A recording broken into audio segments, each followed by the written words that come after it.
નમસ્કાર મિત્રો, આજે માય પ્રોફિટ પોઈન્ટ ચેનલમાં આપ સૌનું સ્વાગત કરું છું. મિત્રો, બજારમાં આજે જબરદસ્ત કડાકો જોવા મળ્યો. કડાકામાં નિફ્ટી લગભગ 350 અંક અને સેન્સેક્સ લગભગ 900 થી 1000ની આસપાસ બજાર ક્રેક થઈ ગયું. હવે મિત્રો, કાલે પણ આ પ્રમાણેનો કડાકો જોવા મળ્યો, આજે પણ આ પ્રમાણેનો કડાકો જોવા મળ્યો. જે પ્રમાણેનું સેલિંગ પ્રેશર એફઆઈઆઈ દ્વારા જોવા મળી રહ્યું છે, એ પ્રમાણે આપણા ધુરંધર મ્યુચ્યુઅલ ફંડો પણ એની સામે પાછા પડી જાય છે. કેમ કે એ લોકોનું સેલિંગ પ્રેશર એટલું બધું એક્યુટ હોય છે કે આપણા શેર્સને ટકાવવો ખૂબ જ ભારે પડી જાય. આપણા મ્યુચ્યુઅલ ફંડો કે આપણા લોકલ જે રિટેલ ઇન્વેસ્ટરો કેટલું સામે ટક્કર ઝીલે. રોજે રોજ સેલિંગ.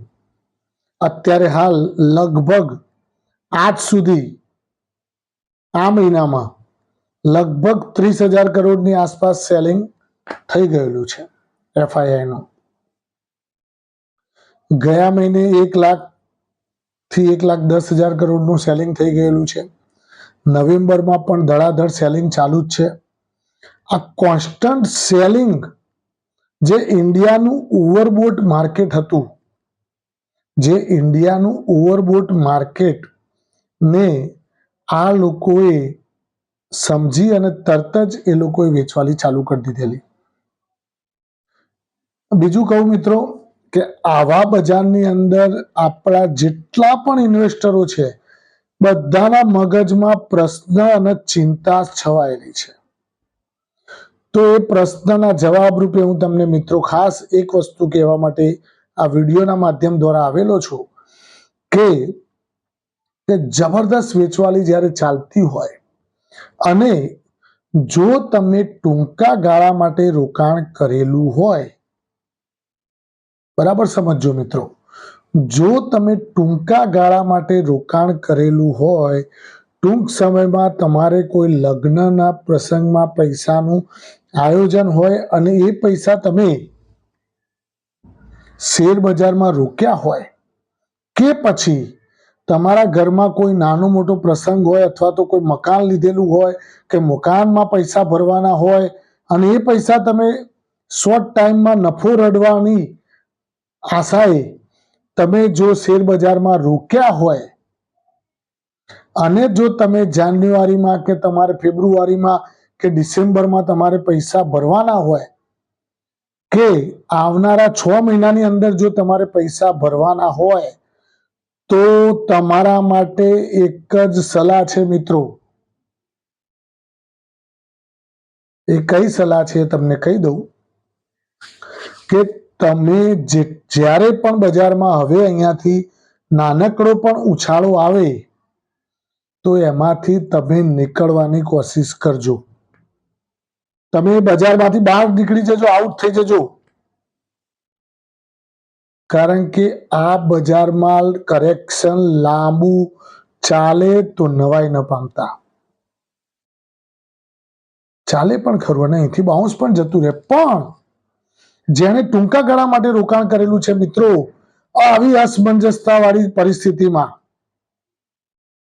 મારા જેટલા પણ સબસ્ક્રાઈબરો છે, જેટલા પણ વ્યુઅર્સ છે, એ બધાને હું તમને એક જ સલાહ આપું છું મિત્રો કે બજારમાંથી એક્ઝિટ થઈ જજો, પણ તૂટતા બજારમાં એક્ઝિટ ન થતા બાઉન્સ મળે તે બાઉન્સનો લાભ લઈ અને તમે નીકળી જજો. ઉછાળા ઉભરા બરાબર કેવાશે મિત્રો. 24,000નું લેવલ તોડ્યું, પાછું આજે 23,525 ને પણ ટચ કરી આવ્યું, પણ હજુ એ લેવલ સલામત છે. 23,500 તૂટ્યું તો મોટો ધરાશાયી થશે. એટલે આપણે જોતામાં રોજે રોજ ઘસાઈએ એના કરતા ટૂંકા ગાળાના જેટલા પણ રોકાણકારો છે, જેણે 2 મહિના 4 મહિના 6 મહિના માટે કોકના વ્યાજે પૈસા લાવીને રોકાણ કર્યું હોય તો પણ નીકળી જજો. કોઈને આવું કરવાની જરૂર નથી મિત્રો. હું તમને કાયમ એક સલાહ આપું છું કે શેર બજારમાં હંમેશા લાંબા ગાળાના રોકાણકાર હોય તો જ રોકાણ કરજો, અથવા તો પોતાની મૂડી હોય તો જ પડજો. કોઈની પણ મૂડી ઉછીની લઈને આવીને તમે રોકાણ કરવા આવ્યા હોય કે પછી તમારી જ મૂડીને શોર્ટ ટાઈમમાં ઉપયોગમાં લેવાની ગણતરીએ શેર માર્કેટમાં આવ્યા હોય શોર્ટ ટાઈમમાં નફો લેવા માટે, તો ચેતી જજો મિત્રો. કારણ કે રોજ બજાર ઘસે અને તમારા પોર્ટફોલિયોને ઘસતું જાય અને તમે તમારી જે મૂડી છે, જે તમારે ખરેખર જે તે જગ્યાએ તમારે ઉપયોગમાં લેવાની છે, એ મૂડી ને શું કામ ઘસાવા દેવી પડે? ઉછાળો આવે એવું નીકળી જાઓ મિત્રો. ઉછાળો આવશે ખરું? કાલે આવે કે પછી પરમ દિવસે આવે? પણ હા કહી દઉં મિત્રો કે 15મી નવેમ્બર બજારમાં હોલિડે રહેશે. ગુરુ નાનક જયંતિ છે લગભગ. 99.9% તો બજાર બંધ જ રહેવું જોઈએ. હોલિડે લગભગ 15મી નવેમ્બર શુક્રવારનો દિવસ, યાદ રાખજો. બીજું મિત્રો કે જેણે લોંગ ટર્મનું રોકાણ કરેલું છે, હવે બીજો મુદ્દો આવ્યો કે જેણે લાંબા ગાળાનું રોકાણ કરેલું છે, એવા વ્યક્તિઓ તો સજ્જડતાથી પકડીને બેસી રહેજો. હલવાની જરૂર નથી. લાંબા ગાળે તો પ્રોફિટ મળવાનું ને મળવાનું. અને ત્રીજો મુદ્દા નંબર 3 કે આવા કડાકાવાળા બજારમાં એસઆઈપી કરવાનું બંધ ન કરતા. તમે જે એસઆઈપી ચાલુ છે અને ચાલુ જ રાખજો. કારણ કે કડાકામાં પણ એ ભાવ તમને એ નીચે એનેવી આવી છે તો એ ભાવમાં તમને એનેવી લેવા મળશે. એટલે મિત્રો બજારમાં સેમ વસ્તુ બની હતી તાઇવાનમાં. આપણું બજાર અને તાઇવાનનું બજારમાં લગભગ 1000 પોઈન્ટનો જ ડિફરન્ટ હતો. આપણી નિફ્ટીનો ભાવ અને તાઇવાનનો બજારનો ભાવ. આપણે 1000 પ્લસ રહેતા હતા, 1000 માઇનસ રહેતું હતું તાઇવાનનું બજાર. અને તાઇવાનનું બજાર જે તૂટવાનું ચાલુ થયું, ધરાશાયી થવાનું ચાલુ થયું, એકલું તાઇવાનનું જ બજાર. અને એ એકલું લગભગ એટલું ઘટ્યું કે 7000નો ડિફરન્ટ થઈ ગયો આપણા બજારનો અને તાઇવાનના બજારનો. અને જોતામાં 8000 9000નો ડિફરન્ટ થઈ ગયો. અને અત્યારે જુઓ તાઇવાનનું બજાર ને આપણું બજાર સેમ થઈ ગયું છે.